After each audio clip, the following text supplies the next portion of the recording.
बिस्मिल्लाहिर्रहमानिर्रहीम। अस्सलाम वालेकुम। A1 टीवी के साथ मैं हूँ राजता मुनीर। नजर डालते हैं हेडलाइंस पर। मराकश ने फुटबॉल वर्ल्ड कप के सेमीफाइनल में पहुंचकर तारीख रकम कर दी। वर्ल्ड कप के क्वार्टर फाइनल में पुर्तगाल को 1 गोल से शिकस्त। टीम रोनाल्डो कोई गोल न कर सकी। फतह के बाद मराकश के खिलाड़ी सजदा रेज हो गए। स्टार फुटबॉलर क्रिस्टियानो रोनाल्डो रोते हुए ग्राउंड से गए। आखिरी क्वार्टर फाइनल में फ्रांस ने इंग्लैंड को हरा दिया। पहला सेमीफाइनल 14 दिसंबर को क्रोएशिया और अर्जेंटीना के दरमियान होगा। दूसरे सेमीफाइनल में 15 दिसंबर को मराकश और फ्रांस टकराएंगे। मुल्तान टेस्ट का आज तीसरा और अहम दिन। इंग्लैंड 202 रन्स 5 खिलाड़ी आउट से दूसरी इनिंग्स आगे बढ़ाएगा। इंग्लैंड की पाकिस्तान पर मजमूई बढ़तरी 281 रन्स हो चुकी। लीग स्पिनर इब्रार अहमद की 3 विकेट्स। पाकिस्तानी टीम पहली इनिंग्स में 202 रन्स बनाकर आउट हो गई थी। बाबर आजम और सऊद शकील के अलावा कोई भी बल्लेबाज क्रीज पर ठहर न सका।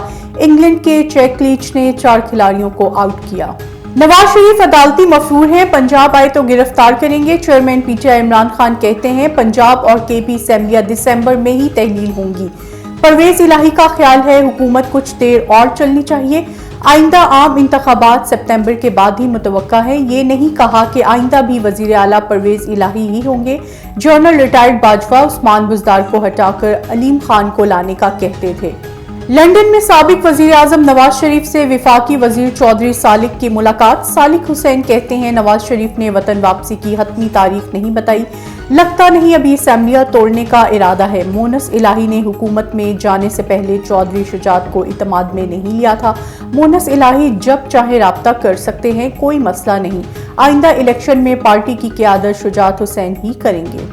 वजीर आजम के साहिबजादे सुलेमान शहबाज पाकिस्तान वापस पहुंच गए। सुलेमान शहबाज की लाहौर में वालिद शहबाज शरीफ से मुलाकात। इस्लामाबाद हाई कोर्ट का सुलेमान शहबाज को 13 दिसंबर को अदालत में सरेंडर करने का हुक्म।